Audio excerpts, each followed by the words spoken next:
2 Samuel, capítulo 11. Todos acharam, amém?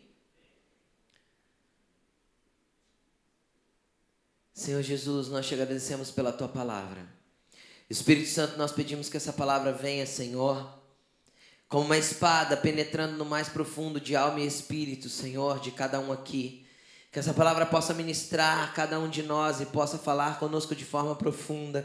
Que nós possamos sair deste lugar curados, Pai, sarados e alinhados com a Tua vontade. Que o Teu querer e a Tua majestade se manifeste sobre nós. E que o Teu poder esteja sobre as nossas vidas. Que nós possamos ser ministrados por Ti. Em nome de Jesus. Amém. Amém. 2 Samuel, capítulo 11. Antes de nós lermos, presta atenção aqui. A gente está numa série de mensagens falando sobre lugar secreto. Lugar de oração, um lugar de intimidade e relacionamento com Jesus. E nós estamos na 4ª semana dessa série de mensagens. E a primeira semana nós falamos a respeito do Éden. Um lugar criado por Deus para relacionamento, onde Deus fez um jardim fechado, um lugar reservado para o homem, para que ele pudesse se relacionar com o homem diariamente. E a Bíblia mostra que o Senhor ali visitava. E esse lugar era um lugar físico, mas que espiritualmente simbolizava que Jesus é este lugar, um lugar onde nós devemos chegar diante de Deus através de um caminho, porque Éden significa prazer, e Jesus é o prazer de Deus. Deus deixou isso claro quando Jesus sai da água do batismo e diz: este é meu filho amado, nele tenho prazer. Então, nós ministramos e entendemos que nós precisamos chegar em Jesus para um relacionamento onde nós possamos crescer nesse relacionamento, porque Jesus não espera que nós o tenhamos como uma religião, espera que nós o tenhamos como Pai, amigo, Senhor e Deus, um relacionamento, amém?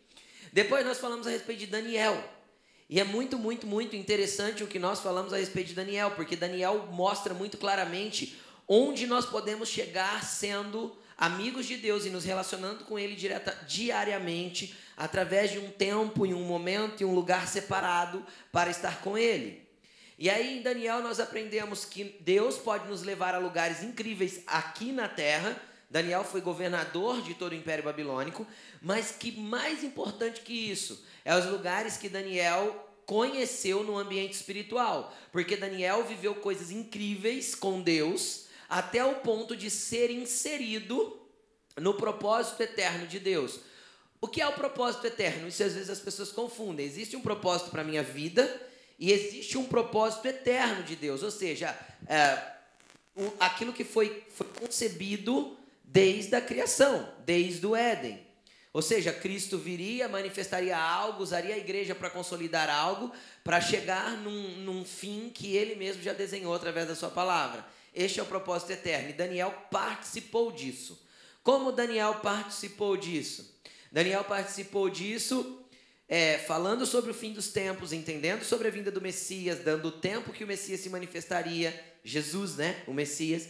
Então, tudo isso nós entendemos que foi gerado na vida de Daniel, porque a Bíblia diz que 3 vezes por dia ele subia no seu quarto de oração e orava voltado para Jerusalém. Ou seja, ele tinha um relacionamento constante com Jesus.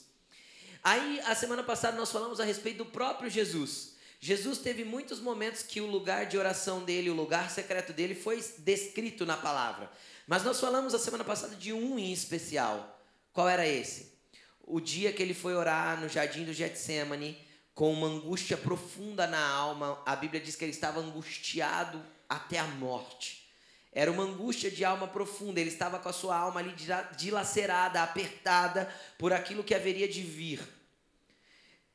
E aí nós mostramos e ensinamos que mesmo nos dias difíceis, mesmo nos dias de angústia, mesmo nos dias de dor, eu posso recorrer a este lugar secreto, pedindo para que o Senhor me recomponha, me refaça e não me deixe perder a direção que Ele tem me dado. Então isso mostra a importância que nós termos uma vida diária com Jesus. O quanto é importante termos uma vida diária com Jesus vai muito além do que frequentar uma igreja.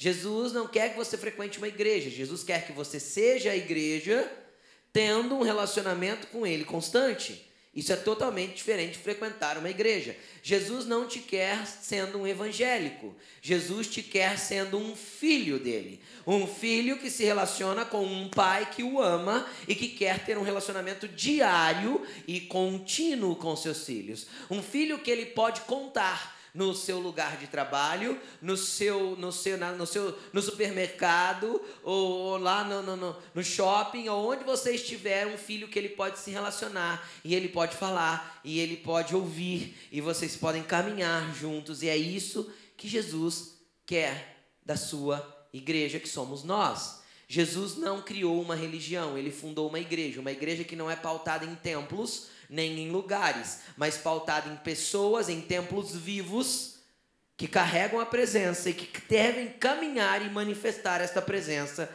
por onde forem. Amém? Como eu carrego, manifesto e desenvolvo isso em todos os ambientes que eu estou inserido? Secreto, quartinho, lugar de relacionamento, oração. Quando eu devo fazer isso, pastor? Todos os dias. Em todo o tempo. Amém? Orai, nós pegamos o texto de Jesus semana passada, vigiai e orai. Eu separo um tempo secreto para oração, mas eu vigio durante o dia todo, mantendo uma vida de oração constante e diária. Amém? Amém? Glória a Jesus. Se você quer ver essas palavras, todas elas estão no YouTube. Procura lá que você vai ter todas as... Vai estar lá, lugar secreto, Éden, lugar secreto, Daniel, lugar secreto, Jesus. E hoje nós vamos falar de Davi. E é muito interessante porque eu já tinha no meu coração falar a respeito de Davi, com relação ao lugar secreto, mas eu não imaginava que Deus ministraria o que ministrou no meu coração com relação a Davi. Porque é muito interessante falar de Davi. Poxa, o tabernáculo de Davi que ele levantou, isso aquilo era um lugar secreto incrível. Mas não é disso que vamos falar. Nós vamos falar de consequências de um lugar secreto, assim como Daniel, mas manifesto na vida natural, e de consequências da distração e do distanciamento do lugar secreto. Amém? Vamos ler 2 Samuel capítulo 11, do versículo 1 em diante. Na primavera, época em que os reis saíam para a guerra, Davi enviou para a batalha Joabe, com seus oficiais e todo o exército de Israel. Eles derrotaram os amonitas e cercaram Rabá. Rabá é uma cidade. Mas Davi permaneceu ou ficou em Jerusalém. Numa tarde, Davi levantou-se da cama e foi passear pelo terraço do palácio. Do terraço ele viu uma mulher muito bonita tomando banho e mandou alguém procurar saber quem ela era.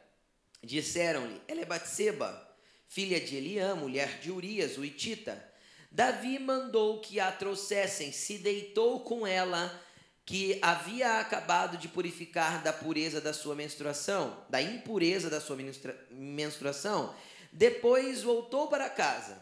A mulher engravidou e mandou um recado para Davi, dizendo que estava grávida.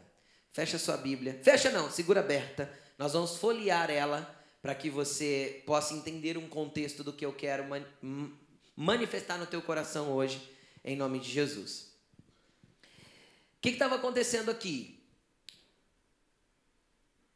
A trajetória de Davi com Deus começou bem antes dessa situação, bem antes dessa ocasião. Davi, ele tinha um relacionamento com Deus quando ele ainda era só o filho de Jessé, um filho que possivelmente, não é a Bíblia que diz isso, possivelmente era um filho bastardo, um filho que não era de Jessé com a mãe dos demais filhos de Jessé. Um filho meio excluído da família, onde um profeta vem almoçar ou jantar, não sei, em casa, e de repente todos vão para a mesa, mas Davi não vai. Entretanto, Davi, apesar de ser um tanto quanto excluído, ele era cheio do Espírito. Cheio do Espírito a ponto de ser ousado o suficiente para lutar contra um leão para defender as suas ovelhas.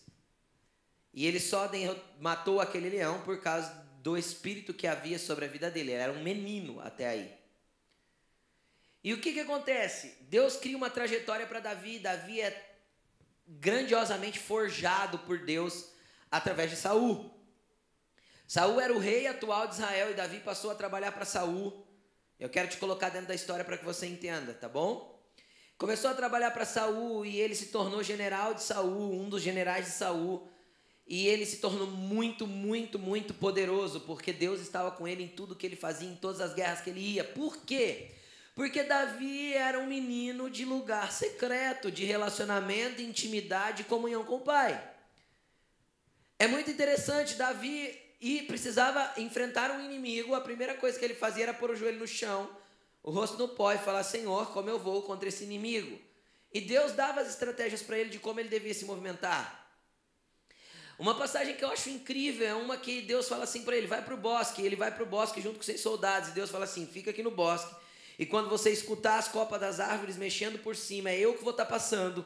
Então isso mostra que eu vou estar indo na tua frente. Então você vai. E ele escutou as árvores, as copas das árvores mexendo, e ele foi. E Deus tinha ido na frente e ele venceu a batalha. 3 dias depois, por que eu estou falando isso? Porque nós somos é muito fácil para nós usarmos a mesma estratégia, principalmente 3 dias depois. Quem consegue entender? O que Deus faz hoje pode ser que Ele não faça da mesma forma amanhã, amém? Está entendendo? E aí 3 dias depois, Davi estava no mesmo bosque e o inimigo veio contra-atacar. E ele, ao invés de pensar: ó, Deus vai fazer do mesmo jeito, ele foi orar de novo. E aí o Senhor falou para ele: não precisa ir agora, porque agora eu vou e eu faço. E Deus infligiu ou pesou uma derrota nos inimigos de Davi. Então, Deus tem uma estratégia para cada ação que nós vamos tomar na vida, mas nós só vamos entender essa estratégia de Deus a partir do momento que nós colocarmos diante de Deus cada uma dessas estratégias. Pedirmos orientação para Ele. Isso se pede onde? Lugar secreto, relacionamento, intimidade. Orar e esperar uma resposta. E se Deus não responder: pastor, eu não tomo atitude, eu espero Ele falar. Porque toda atitude que nós tomamos sem uma resposta de Deus, ali na frente dá errado. Quem já sentiu isso, já viveu isso na vida? Amém? Eu também. Quantas vezes a gente toma uma atitude: vamos fazer, isso parece ser o certo, fizemos. Aí depois passa às vezes 1 mês, está tudo bem, 2, está tudo bem, 3, de repente lá na frente você fala: para que eu fui fazer isso, Jesus? Aí você vê uma consequência, às vezes lá na frente, de algo que você não devia ter feito, e que te pesou, e que te complicou, e aí você já fez, aí não tem jeito de sair fora mais, e aí a coisa complicou. Aí a gente vai orar pedindo misericórdia, né? Jesus, tem misericórdia de mim, ajuda a resolver essa situação, que não foi o Senhor que criou, fui eu, mas ajuda eu, né? Não é mais ou menos assim? E aí, nós vemos que Davi não agia assim. E é interessante, volta as páginas comigo, vai lá, por exemplo, em 2 Samuel capítulo 5. Eu não vou nem ler texto nenhum, só quero que você acompanhe os subtítulos comigo para você entender uma pequena trajetória aí. Depois de toda a dificuldade de Davi, ele se torna rei de Israel.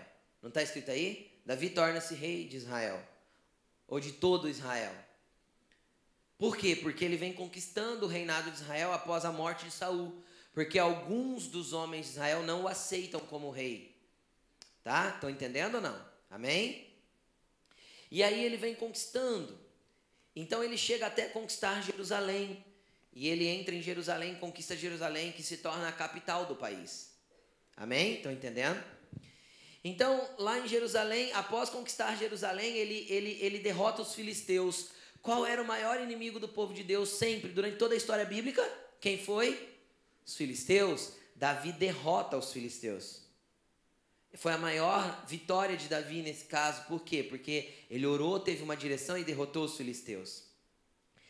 Aí, Deus move o coração dele, que é a Arca da Aliança, ou seja, aquilo que simbolizava a presença de Deus. A Arca da Aliança não é a de Noé, tá bom? Para quem não sabe. De Noé foi um barco que ficou no alto do Monte Ararat. Não, porque tem gente que confunde. A Arca da Aliança era uma caixa de madeira de 1,20 m por 70 de largura, revestida de ouro por dentro e por fora, que tinha uma tampa que chamava propiciatório, que tinha 2 querubins esculpidos em ouro em cima, e isso simbolizava a presença de Deus manifesta na terra. Quem consegue entender o que eu estou falando? Era só um símbolo do que Deus falou assim: ó, um dia eu vou mandar meu filho para manifestar a minha presença. Então agora vocês ficam com a simbologia do que ele será. Amém? Jesus é essa presença hoje para nós, amém? Vocês entendem isso ou não? Um dia meu filho vai trazer a presença real, hoje fiquem com um símbolo daquilo que é a minha presença. E aquela arca simbolizava a presença de Deus e manifestava a presença de Deus para o povo. E ela estava na casa de Obed-Edom e Deus moveu o coração de Davi para ele trazer isso para Jerusalém. E ele trouxe. E ele trouxe com tanta alegria, com tanta euforia, que ele dançava na frente da arca, a ponto da sua própria esposa achar ele ridículo, de tanto que ele dançava. Ele olha para a esposa e fala assim, ó, diante do meu Deus eu me humilho e desço a nada, mas é para ele, porque eu sei que ele é grande, ele é poderoso, eu não sou nada se ele não estiver comigo. E aí ele traz a arca para Jerusalém. O interessante é que ele não coloca ela no tabernáculo, ele cria uma tenda para ela. Ele levanta uma tenda, que é o que o profeta Ageu. Esqueci, gente. É um deles, eu não me lembro agora. Profetizou, eu vou levantar o tabernáculo caído de Davi, a tenda caída, é Ageu, né? A tenda caída de Davi, eu não me lembro. Tá? Então, é essa tenda que vai ser restaurada, que está sendo restaurada. Amém? Nós somos responsáveis por erigir essa tenda novamente, uma tenda de adoração, louvor e presença manifesta de Deus. Amém? Vocês estão me acompanhando? Eu estou colocando você dentro da história, tá bom? Vamos lá, e continuando, o que acontece? Acontece que Davi trouxe, celebrou, construiu uma arca, e ali ele começou a se relacionar com Deus de uma forma tão íntima, por quê? Porque à sua frente estava a presença de Deus ali, aquilo que simbolizava a presença de Deus. Então ele passou a se relacionar de uma forma mais poderosa e mais íntima ainda. Davi estabeleceu 24 horas de louvor, adoração, intercessão e clamor sem parar nessa tenda. Crônicas descreve isso, livro de Crônicas, sem parar. Era 24 horas de turnos de adoração, proclamação da palavra, cânticos, salmos e adoração constante. E aí Deus usa o profeta Natan e leva ele até Davi e fala, Deus tem uma promessa para você, Davi. Você será rei perpétuo sobre Israel. Quando você morrer, será seu filho, o filho do seu filho e tal. E sobre você eu vou levantar aquele que haveria de vir. O que eu vejo? A mesma coisa que aconteceu com Daniel. Davi foi inserido no propósito eterno de Deus. O Messias viria através da descendência de Davi. Como Jesus era chamado? Filho de Davi. Então, por causa do lugar secreto, por causa da intimidade, do relacionamento, desse lugar que ele criou para se relacionar com Deus, Deus inseriu ele no propósito eterno. Jesus veio da descendência humana de Davi. Jesus era chamado de filho de Davi. Amém, gente? Estão entendendo? Quando Davi ouve essas promessas, ele vai para o lugar secreto dele, para a tenda de relacionamento dele. A Bíblia diz que ele começa a chorar e falar para Deus, Senhor, quem sou eu para que o Senhor me prometa isso? Ou seja, ele reconhece a sua pequenez, entende que não é nada, entende que não é ninguém diante da grandiosidade da promessa e da glória daquilo que Deus está liberando sobre a vida dele. O que faz tudo isso, gente? Lugar secreto. E aí, se nós passarmos para o capítulo 8, está escrito assim, ó, as vitórias militares de Davi. E aí, ninguém podia resistir a esse homem. Ninguém.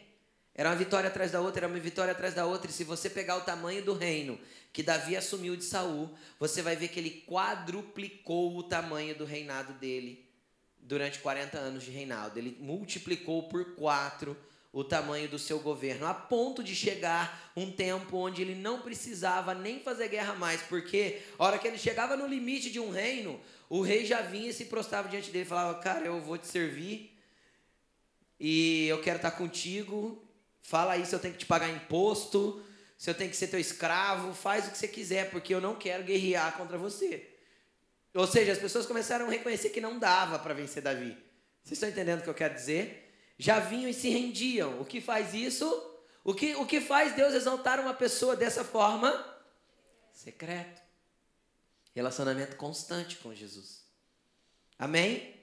Aí a gente vê, por exemplo, no capítulo 9, Davi honrando Mefibosete, filho de Jonatas, descendente de Saul, alguém que perseguiu ele muito. O que Davi aprende no lugar secreto? Honra, reconhecimento daquilo que tem sobre a vida das pessoas. Tudo isso é gerado num lugar secreto. Amém, gente? E de repente, chega o dia que aconteceu o seguinte: Davi ficou rico, poderoso, e aí vem um problema. Nós temos mais dificuldade para lidar com o sucesso do que com as provas. Porque nas provas nós enfiamos a cabeça no meio dos joelhos e clamamos e choramos e buscamos e jejuamos e oramos e fazemos campanha e vamos para a igreja e buscamos profeta e fazemos de tudo. Então nós não temos problema em buscar coisas ou Jesus de alguma forma quando nós estamos em aflição. Porque normalmente quando a nossa vida nos aflige, a nossa tendência é correr para aquilo que vai nos dar uma válvula de escape, ou pelo menos um conforto momentâneo para aquela dificuldade que estamos passando. E Jesus tem esse conforto para dar. Na semana passada foi pregado sobre isso. O lugar secreto também traz esse conforto. Também reagrupa os flagelos da alma que muitas vezes nós estamos totalmente destruídos pelas situações da vida. Assista a ministração da semana passada que você vai entender. Mas o que aconteceu? Davi estava rico. E de repente, numa tarde, Davi se levanta da sua cama, vai dar uma volta no terraço do seu palácio. Ele tinha construído um palácio para ele, Jerusalém não tinha palácio, ele construiu um palácio. E aí ele começou a passear em cima desse terraço, e com certeza era a casa mais alta de Jerusalém. Quem está entendendo? Era a casa mais magnífica de Jerusalém. E ele começou a passear em cima desse palácio e de repente ele vê Batseba tomando banho. E ninguém toma banho de roupa. Amém? E ninguém toma banho de roupa. Aí tem gente que fala assim, mas Batseba era terrível, tomando banho. Entenda uma coisa, vamos tentar entender. Normalmente se estabelecia assim, eu acredito que Davi não era diferente. O palácio real, quem morava em volta desse palácio eram os principais guerreiros, ou seja, os generais, os comandantes, era aqueles que eram os principais guerreiros, os principais guardas do reino. Quem está entendendo? Não era assim que se estabelecia, então depois vinha a população. O esposo de Batseba era Urias, que era um dos líderes de pelotão. Ele não era qualquer um, ele não era um soldado normal. Ele era um líder de tropa. Quem está entendendo o que eu estou falando? Então, obviamente, ele morava perto do palácio. Estão entendendo? Naquele tempo, as casas existiam. Eu não sei se Batseba, sei lá, estava no quintal ou dentro da sua casa e o ângulo que Davi pegou dava para enxergar dentro da casa dela, mas de alguma forma ela estava ali se banhando. Também quero que você entenda o seguinte. Naquele tempo, não fique com nojo, mas naquele tempo as pessoas, é nítido e mostra, eles não tomavam banho todos os dias. A Bíblia diz que nas refeições eles lavavam as mãos e os pés, e eles tinham um hábito, mas não era um hábito diário o banho do corpo todo. E existiam algumas leis que estabeleciam quando os homens e as mulheres deveriam tomar banho do corpo todo. Lavar-se, na verdade a Bíblia chamava isso de purificação cerimonial. Tinha que ser feito para que eu pudesse voltar a entrar no templo, para que eu pudesse voltar a ter relacionamento com o esposo ou com a esposa, entenderam? Então, por exemplo, quando um casal tinha relacionamento sexual, eles tinham que se banhar por inteiro porque eles ficavam impuros. A Bíblia diz isso. Quando a mulher terminava o seu ciclo menstrual, ela tinha que tomar um banho todo, porque ela ficava impura. Então, só depois desse banho é que ela podia entrar no templo. Se relacionar com Deus, se relacionar com seu marido e etc. E o que aconteceu? Aconteceu que Batseba estava nesse banho. Então, eu não sei qual era o ambiente propício para que esse banho acontecesse, mas eu sei que Davi viu Batseba. Agora, o que eu quero fazer você entender, em qual circunstância Davi estava inserido? Preste atenção. Davi era um cara de secreto? Era, sim. Só que eu acredito que Davi, nesse tempo, estava bem folgado e acomodado com o seu lugar secreto. Por quê? A Bíblia diz isso? Não diz, mas é nítido pela reação e pela atitude.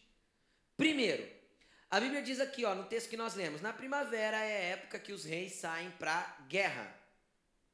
Davi ficou em Jerusalém. Qual que era o principal chamado de Davi? Ser rei. E como rei, guerrear. conquistar o território que Deus tinha dado para ele. E aí ele pega e deixa de cumprir o seu chamado por causa de um palácio novo. O que isso significa para nós? Que muitas vezes nós nos distraímos com as coisas que conquistamos na vida e esquecemos do secreto. Muitas vezes um sofá confortável com uma televisão grande nos atrai muito mais do que o lugar secreto. Muitas vezes um palácio de cedro bem construído é muito mais interessante do que estar na guerra. O que é mais gostoso? Estar no palácio, dormindo todo dia à tarde, aquele cochilo de depois do almoço que Davi tinha tirado, um cochilinho de umas 3 horinhas, num palácio confortável, enquanto Joabe, que era seu general, estava lá na guerra ganhando batalha. Então é mais fácil eu ficar no palácio e gozar do meu conforto enquanto tem alguém guerreando por mim. O que isso mostra para nós, queridos? Chega de ficar pedindo oração. Pare de colocar pessoas em guerra para você quando você mesmo não quer entrar nas guerras que você precisa pelejar. Chega de parar o teu ministério porque tem alguma coisa acontecendo na tua vida. Chega de se conformar com parar tudo. Ah, não, porque agora eu estou construindo a minha casa, eu não posso. Ah, não, porque agora eu estou casando, não posso. Ah, não, porque agora... Se você tem um chamado, querido, se você tem algo para fazer para Jesus, se Deus te colocou em um ambiente que Ele quer que você esteja, pare de fugir por causa do conforto que a vida tem te proporcionado ou das situações que você está criando para gerar esse conforto. Davi se conformou com um palácio confortável e não foi para a guerra. Sabe o que isso me mostra? Davi não estava orando. Porque Joabe não ia pôr o joelho no chão lá na guerra, não ia. A Bíblia mostra muito claramente, se você estuda a palavra, você vai ver. Joabe era impulsivo, totalmente impulsivo. Joabe falava assim, Davi falava para Joabe, não mata esse cara. Joabe não gostava do cara, ele ia lá e arrancava a cabeça do cara. Não pode ler. O dia que Davi pediu para Joabe assim, ó, não mata o meu filho, porque teve um filho que se revoltou contra Davi depois desse pecado e tomou o reino dele. Davi reconquistou esse reino e falou para Joabe, não mata o menino. Não foi Joabe que matou. O menino morreu, enroscado numa árvore. Estava andando a cavalo, o pescoço dele enroscou numa forquilha de árvore e ele morreu. Mas Joabe ficou louco quando Davi falou isso. Como assim não mata? Ele é teu inimigo. Davi falou assim, não, ele é meu filho. Davi era um cara de oração e sabia liberar perdão. Você consegue entender o que eu estou falando? Teve uma outra situação que, não lembro, um cara começou a zoar de Davi, caçoar de Davi. E Davi falou assim, Joabe, não. Joabe deu um passo para trás, deu uma disfarçada. Não naquela hora, mas depois ele atravessou a barriga do cara com a espada. Joabe era um cara sangue no zóio. Por isso que era o general, entendeu? Era um cara impulsivo, meio sem controle. Nem Davi conseguia colocar Joabe em ordem. Quem consegue entender o que eu estou falando? Aí ele pega e manda Joabe sozinho para a guerra. Você acha que Joabe estava orando? Vamos ser sinceros. Você acha que Joabe estava lá, Senhor, como eu devo me mover para conquistar esse território? Não estava. Quem que orava? Davi. E Davi ficou onde? No palácio, dormindo, querido. Outra coisa que nós temos que entender, em tempo de guerra não dá para ter dormência. Imagina você, nós nunca vivemos situação de guerra no país, graças a Deus. Poucos brasileiros foram para uma guerra. Mas eu fico imaginando um estado de guerra, como essas que nós vemos na televisão, o cara dentro de uma trincheira, dormindo com um fuzil no peito. E o outro colega cobrindo ele de sentinela. Cara, uma folha que cai no chão, eu acordo e começo a tirar. Ou não é? Quem já viu falar que morreu de fogo amigo? Isso é comum em guerra. O que é morrer de fogo amigo? O cara vai atravessar de uma árvore para outra, ele não sabe se é amigo ou inimigo, veio atravessando bala. Isso é um estado de guerra. Vocês conseguem entender? Ele mata o próprio amigo porque ele se assusta e ele quer defender a própria vida. Só que Davi estava em guerra, mas dormia durante a tarde. E às vezes a gente está numa situação de guerra, coisas espirituais estão se movendo, coisas estão se movendo na nossa vida, e a gente está apático, dormindo. Porque o palácio está confortável. Porque a situação que eu vivi até aqui foi muito boa. E aí eu corro o risco de perder o meu destino profético, perder aquilo que Deus vai fazer na minha vida, porque simplesmente eu perdi o lugar secreto e comecei a folgar naquilo que eu já estou estabelecido. Infelizmente, eu sei que às vezes essa palavra não vai tocar alguns que estão sentados aqui, mas pode tocar alguns que ainda vão assisti-lo. Tem pastores que morrem sem Deus porque perderam Deus no meio do caminho. Sabe por quê? Porque se consolidaram num púlpito e esqueceram do Deus que deu o púlpito para eles. Se consolidaram num microfone e esqueceram no Deus que deu a oportunidade do microfone para eles. Estudaram hermenêutica e homilética e não precisam mais de Deus para preparar as suas palavras. Porque eles têm capacidade, dom e talento para fazer sozinhos. Queridos, nunca entre num ambiente de perder Jesus por causa daquilo que Ele já te deu. Nunca entre num ambiente de perder Jesus por causa da empresa que Ele te deu. Às vezes Deus tem proporcionado de você ser um empresário bem-sucedido, e glória a Deus por isso. O que é mais espiritual, ser empresário ou ser pastor? Depende do que Deus te chamou para ser, querido. Porque você pode ser um pastor carnal porque Deus não te chamou para ser pastor. Quem consegue entender o que eu estou falando? E você pode ser um empresário muito bem sucedido porque foi Deus que te chamou para estar lá. Agora a tua empresa deve manifestar a glória de Deus, deve ser o teu lugar de oração. E você nunca deve trocar o teu secreto, porque você tem que trabalhar até às 11 para conseguir colocar em ordem. Peraí, então foi Deus que te deu, mas você se acumulou de muitas coisas para ganhar um pouco mais. Coloque-se no lugar, querido, e no ambiente que Jesus tem te dado. Não negocie o seu secreto por aquilo que Ele já te deu. Davi negociou. Davi negociou por aquilo que já tinha recebido. E o que acontece? Acontece que quando nós paramos de vigiar e abandonamos o nosso lugar secreto, nós estaremos totalmente fragilizados e suscetíveis ao pecado. E todo mundo tem um ponto fraco nisso. E cada pessoa é diferente. Nós travamos guerra contra o pecado. O que nós não podemos é deixar acontecer o que aconteceu com Davi. O que aconteceu com Davi? Ele para de orar. Ele não se preocupa em ir para a guerra. Ele não se preocupa em ir para a guerra, ele vai dormir de tarde no momento que o país está em guerra. Quem consegue entender o que eu estou falando? Aí ele dorme até 5 horas da tarde. Essa palavra tarde aí, a Bíblia diz que é ao crepúsculo, ao pôr do sol, ou seja, fim da tarde mesmo. Aí ele levanta e vai dar um rolê lá no terraço. Aí ele vê uma mulher tomando banho. Qual que teria que ser a atitude de um homem de Deus nesse caso? Ou de uma mulher de Deus, ou de qualquer um que fosse de Deus e que tivesse lugar secreto? Eu vi, gostei e desviei, porque aquilo vai me fazer pecar. É isso que deve ser a atitude. Davi tinha que ter virado as costas e descido do terraço na hora. E brigado contra o coração dele. Quem consegue entender? Não, ela não é minha, não é para mim, eu estou errado e eu não vou. E descer do terraço. Quem consegue entender? Mas a falta do secreto vai me deixar frágil ao pecado. Vai me deixar totalmente fácil de ser engodado pelo pecado. E um abismo vai chamando outro abismo, e uma coisa ruim nos leva a outra coisa ruim. E aí o que acontece? Acontece que Davi vê Batseba, gosta do que vê. E pergunta quem é. E aí informam ele quem é. Davi, essa daí é Batseba, o pai dela é Eliã, e o marido dela é Urias. Um dos comandantes do teu exército, Davi. Davi tinha que ter o mínimo de honra ali.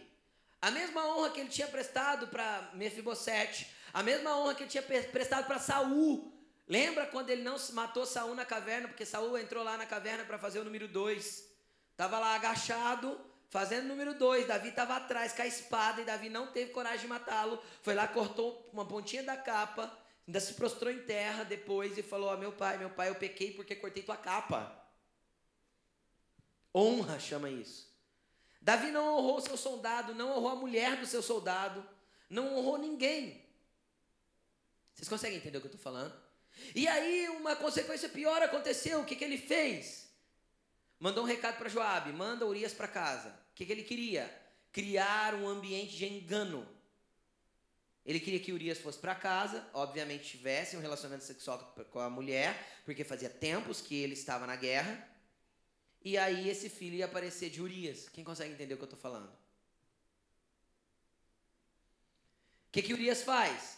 Davi perdeu a honra, Urias não. Ele mandou Urias para casa, Urias dormiu na porta do palácio. Aí vão avisar ele, Urias dormiu na porta do palácio, não foi para casa. Ele vai lá e fala, Urias, por que você não foi para casa? Ele fala assim, porque os meus irmãos estão na guerra, estão na frente da batalha, eu não tenho coragem de ter uma noite de prazer com a minha esposa, sabendo que meus irmãos estão lá. Honra, chama isso.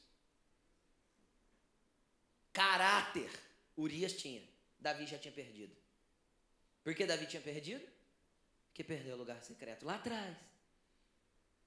Se acomodou, parou de orar, parou de se relacionar com Jesus e foi perdendo tudo que Deus tinha dado para ele. Foi perdendo. Quem consegue entender o que eu estou falando? Foi perdendo tudo que Jesus tinha dado para ele. Tudo. Aí o que ele faz? Ele manda pela própria mão de Urias uma carta selada. Ninguém podia abrir a não ser aquele ao qual a carta estava endereçada. E ele põe na carta, coloque Urias na frente da batalha para que ele morra. Urias não ia para frente da batalha, ele era comandante de pelotão, ele dava ordens. Ele foi colocado na frente da batalha para poder ser ferido e morrer. Quem consegue entender o que eu estou falando? Davi, além de perder o secreto, ele foi até o ponto de se tornar um adúltero e um assassino. Aí você fala, pastor, eu nunca fui nessa consequência, querido, mas às vezes você está preso num ciclo de pecado que você não consegue sair, porque você não tem voltado para Deus. Porque você não tem voltado o seu coração para o quarto, de ir lá e orar e falar com Jesus todos os dias. Porque você não tem tentado viver na presença de Jesus de forma contínua e intensa. Porque você tem se esquecido de viver com Jesus todos os dias da sua vida. Queridos, entendam uma coisa. Tudo partiu da falta de vigilância e da falta do estabelecimento desse lugar secreto. Davi criou um ciclo de pecado. Uma coisa puxou outra que foi levando ele para um abismo e para um buraco mais profundo cada vez mais. Cada vez mais ele foi levado para um lugar de maior ruína, de maior degradação do seu caráter e da realidade de quem ele era. Em Deus. Porque um dia ele deixou de orar. E deixou de entender o que Deus queria dele. Deixou de se movimentar conforme aquilo que Deus queria que ele se movimentasse. E esqueceu a Bíblia, e esqueceu a oração, e esqueceu os jejuns. E foi esquecendo de tudo. E às vezes você já se esqueceu dessas coisas faz tempo. E hoje a tua vida está em ruínas, do jeito que a de Davi ficou. Às vezes ao teu redor está tudo bonito, mas você sabe que aqui dentro está tudo morto. Às vezes ao redor o palácio continua erguido, você continua sendo rei do ambiente que Deus te inseriu, mas aqui dentro você sabe que está tudo morto. Que já nada mais é como antes. Queridos, mas existe algo para você. Eu quero que você abra sua Bíblia comigo agora no Salmo capítulo 51. O que eu acho interessante desse Salmo? E aí tem a ver com o que você precisa fazer. Preste atenção. O que precisou Davi entender para que ele compusesse esse salmo? Olha o título desse salmo. Eu não sei como está na tua, eu vou ler como está na minha. Para o mestre da música, porque salmo é música e é canção. Amém? Salmo de Davi. Escrito quando o profeta Natã veio falar com Davi, depois que este cometeu adultério com Batseba. Está vendo aí quando foi escrito esse salmo? Então preste atenção. Eu quero antes de nós lermos, nós vamos ler o salmo quase todo, mas preste atenção aqui. Quem foi falar com Davi? Natã. O que Natã precisou fazer com Davi? Dar um choque de realidade. Como que ele deu um choque de realidade em Davi? Ele chegou em Davi e falou o seguinte: Davi, eu tenho uma história para contar para você, cara. Davi falou: fala aí, profeta. Aí Natã começou a conversar com Davi. Davi, é o seguinte, ó. Tinha dois homens, um era rico e outro era pobre, e eles moravam perto, eram vizinhos. Preste atenção nessa história. Foi o que Natã contou para Davi. Um era rico, outro era pobre e eles eram vizinhos. O pobre tinha só uma ovelhinha. E dessa ovelhinha ele extraía lã e tudo que ele precisava para viver. E ela era tão amada por ele que ela até dormia no quarto com ele. Era um bicho de estimação. E o seu vizinho era muito rico, tinha muitas ovelhas e muito gado e muita coisa e muito dinheiro. E aconteceu que chegou um visitante na casa desse homem rico. E aí ele precisava servir alguma coisa para esse visitante comer. E ao invés de ir no seu rebanho e pegar uma das ovelhas e matar, ele foi na casa do vizinho e pegou aquela única ovelhinha que era do vizinho e matou para servir o seu visitante. E Davi fez assim,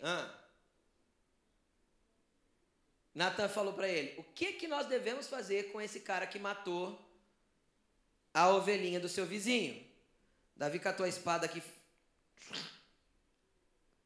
mata ele. Natan falou assim, ótimo, Davi, esse cara é você. Porque você é rico, tem um harém com 12 mulheres e foi catar a ovelhinha de um homem que era inocente e que estava guerreando por você. Queridos, entenda uma coisa. Se você permanecer da forma que você está e não for para o teu lugar secreto, Deus não vai hesitar em te dar um choque de realidade para que você volte para Ele. E eu não falo de mandar um profeta às vezes, não. Eu falo de Deus arrancar aquilo que você tem para poder você acordar que você precisa dele e depende dele. Eu falo de Deus mexer em algumas estruturas da sua vida até o ponto de você se render.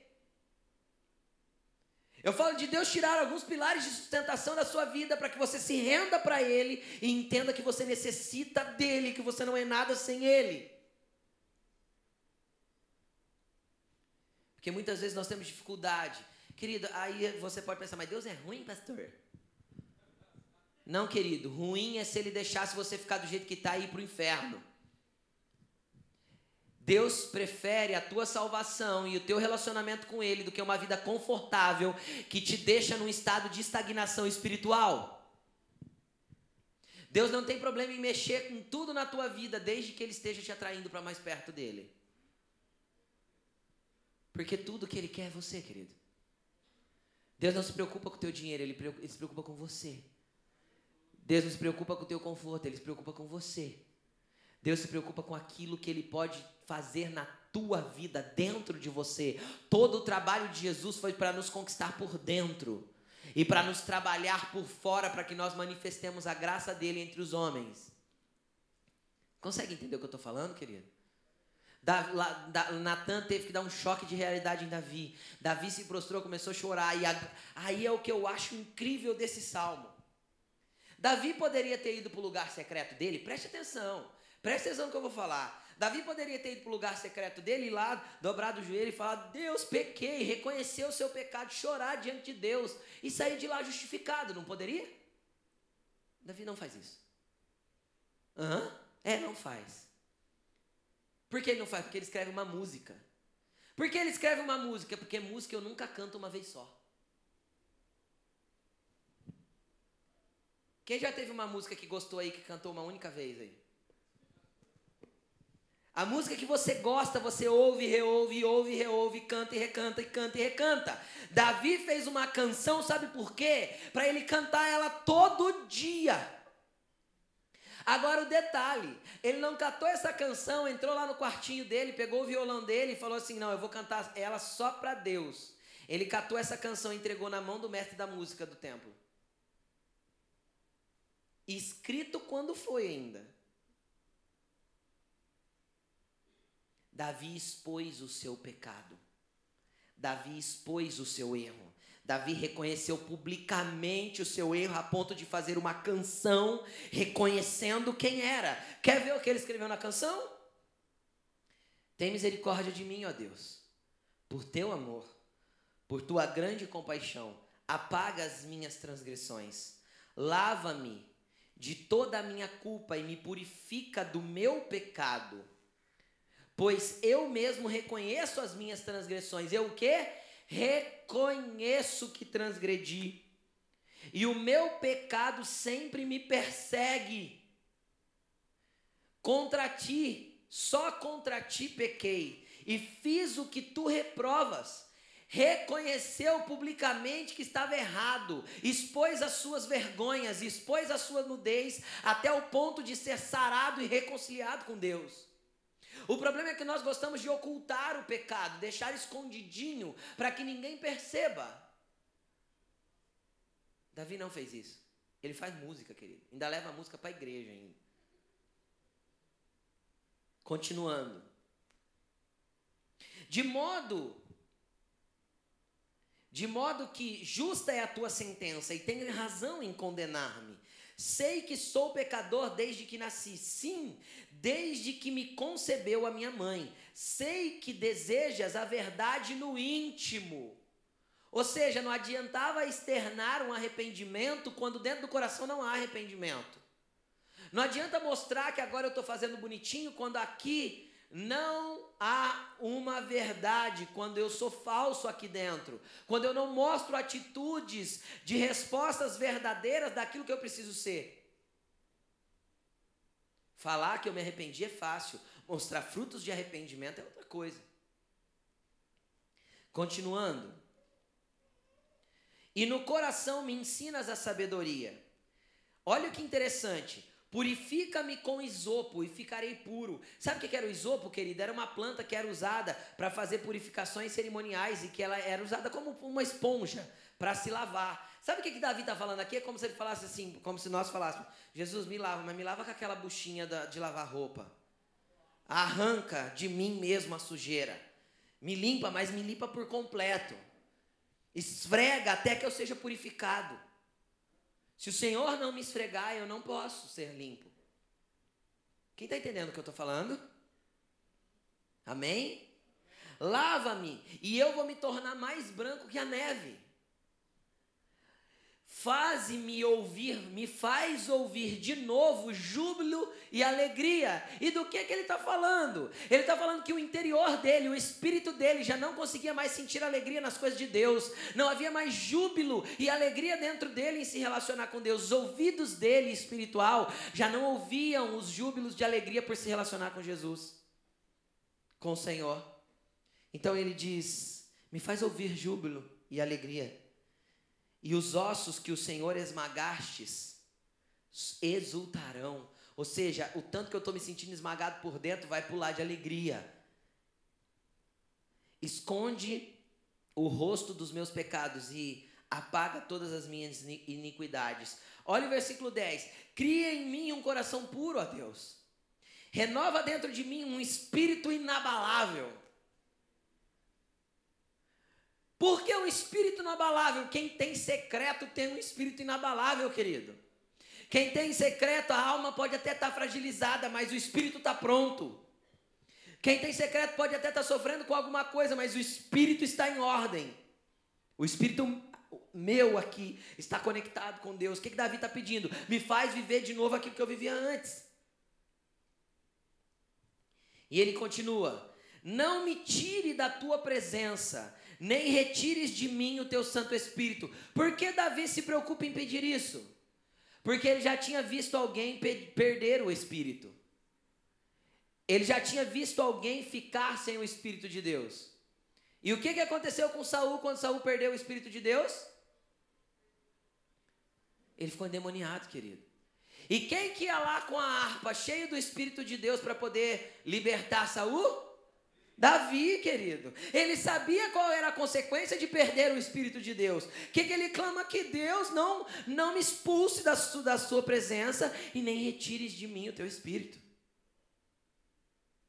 Eu não posso viver sem o teu Espírito, Jesus. Eu não posso viver sem o teu Espírito Santo dentro de mim todo dia. Esse salmo, querido, é renovador. Transforme ele em uma canção que você cante todos os dias até que o teu Espírito esteja inabalável. Amém? Olha o que ele fala no 12. Me devolva a alegria da tua salvação e me sustenta com um espírito pronto a obedecer. Você entende como Davi confessa que tinha perdido tudo? Obediência, distanciamento de Deus. O que Davi tinha abandonado, querido? E ele não abandonou quando ele dormiu com Batseba. Ele abandonou lá atrás. E isso conduziu ele para o pecado, conduziu ele para o lugar errado, tirou dele tudo aquilo que era de Deus. Não dá para viver com Jesus sem se relacionar com ele todos os dias. Lugar secreto, lugar de intimidade. O que Jesus ensinou, quando você tiver que orar, entra no teu quarto, fala com teu pai, que ele te vê secretamente, secretamente ele te recompensa. Isso não é uma opção. Isso não é quando der. Isso não é se possível. Isso não é se me caber na minha agenda. Isso é mandamento e é toda hora, em todo tempo, e você precisa viver isso. Quem pode dizer um amém bem forte para isso? Olha o que diz o versículo 16. O Senhor não se deleita com sacrifícios e nem se agrada em holocaustos, senão eu os traria. O que Davi entendeu aqui, querido? Naquele tempo era tempo da lei. O que Deus pedia para os homens para serem perdoados? Holocaustos e sacrifícios. O que Davi entendeu? Entendeu por quê? Porque tinha secreto antes. E entendeu que Deus não gostava disso. Não era isso que agradava a Deus. Isso era um caminho que fazia os homens ser perdoados. Senhor, se o Senhor quisesse sacrifício e holocausto das minhas mãos, eu traria. Eu tenho um monte de gado, tenho um monte de ovelha, eu matava uns 1000 para o Senhor. Mas não é isso que o Senhor quer. E o que isso significa para nós? Que tem gente que está fora do lugar secreto, distante de Deus, e está fazendo a obra. Porque ele acha que a obra dele vai justificar ele diante de Deus. Querido, você não é justificado por obras. Você não é salvo por obras. As obras são para garantir o teu galardão na eternidade. Recompensa. E as obras são para você manifestar o reino dele entre os homens. Mas Deus não são as suas obras que vão te justificar. Porque tem pessoa que já está longe de Jesus, já não tem mais lugar secreto, já não tem mais nada, mas continua se movimentando. E tem gente que ainda olha e fala assim, nossa, que bênção. Nossa, esse irmão é uma bênção. Aí Jesus naquele dia dirá, olha, em meu nome você expulsou demônios, você falou outras línguas, você curou enfermos, mas aparte-se de mim, porque você pratica iniquidade e eu não te conheço. Quem falou essas palavras? O próprio Jesus. Então é possível me movimentar em obras, em coisas que eu posso fazer com as minhas mãos, e eu não ser de Jesus? É possível, porque eu não sou de Jesus quando eu pego um microfone, ou quando eu oro por alguém e alguém é curado. Eu sou de Jesus lá no meu quarto, quando ninguém está me vendo, e quando eu estou derramando toda a minha vida diante dele, chorando e falando, Jesus, eu não sou nada sem o Senhor, é lá que eu sou de Jesus. E aí a gente vem manifestar no público aquilo que a gente gera na intimidade.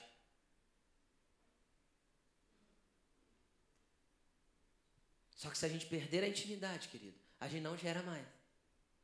Casal que perde a intimidade não pode gerar mais nada. Se você perde a intimidade com o teu noivo, Cristo, você já não pode gerar mais nada. E se você já não gera mais nada, você está manifestando publicamente algo que não é seu mais. É só um fake. Amém? Estão entendendo o que eu estou falando? Então Davi falou assim, Senhor, se o Senhor quisesse sacrifício, eu traria. Mas eu sei que não é isso que o Senhor quer. O que o Senhor quer então? Os sacrifícios que te agradam, Senhor. Versículo 17. São um espírito quebrantado e um coração quebrantado e contrito, e o Senhor não desprezará. O que Jesus está buscando na tua vida, querido? Um espírito que se rende e um coração quebrantado e contrito. Isso é espírito e alma. Rendido diante dele, por completo, num todo, totalmente derramado na presença dele, totalmente entregue, totalmente rendido, totalmente dado para ele. Onde você faz isso? Lá no teu lugar secreto. Aqui nós criamos alguns ambientes para isso. Mas é o teu secreto que vai estabelecer esse relacionamento. Porque no secreto você vai expor a verdade do que o teu coração é, não aquilo que você precisa mostrar para as pessoas. O teu secreto você vai estabelecer a verdade daquilo que o teu coração deseja, não aquilo que você tenta mostrar para os outros que você é. Querido, não importa o que dizem de você, importa quem você é. Não tenha medo em expor as suas vergonhas quando for necessário haver cura. Quando Deus jogou luz na tua vida para mostrar tudo aquilo que você fez de errado. Quando Ele te chocou com um choque de realidade. Com um choque de realidade para que você voltasse para um lugar nele. Porque tem uma coisa, querido. Às vezes você pode até permanecer no quarto lá, mas tão frio e tão distante que não passa de religião. Não passa de palavras lançadas ao vento de um coração que não está mais lá.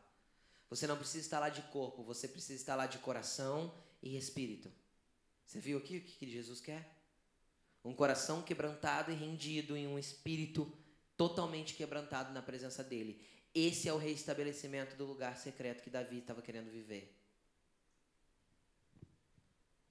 Eu não tenho mais nada para compartilhar com você, até porque eu já falei bastante. Mas, querido,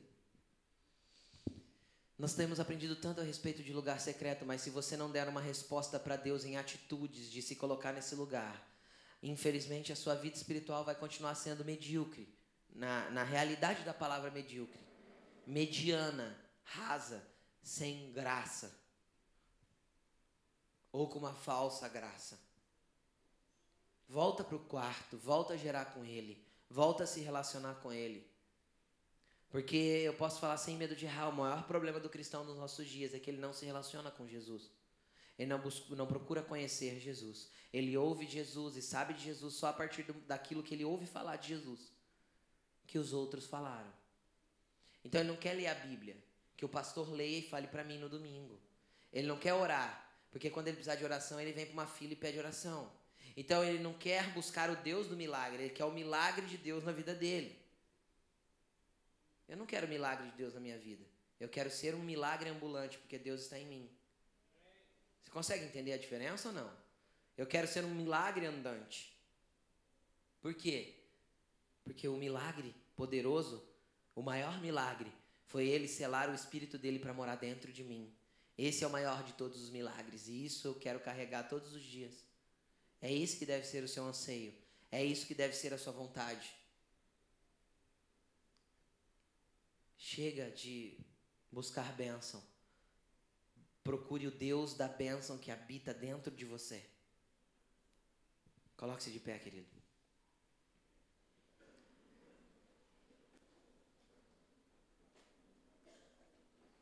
Eu não posso fazer essa oração por você.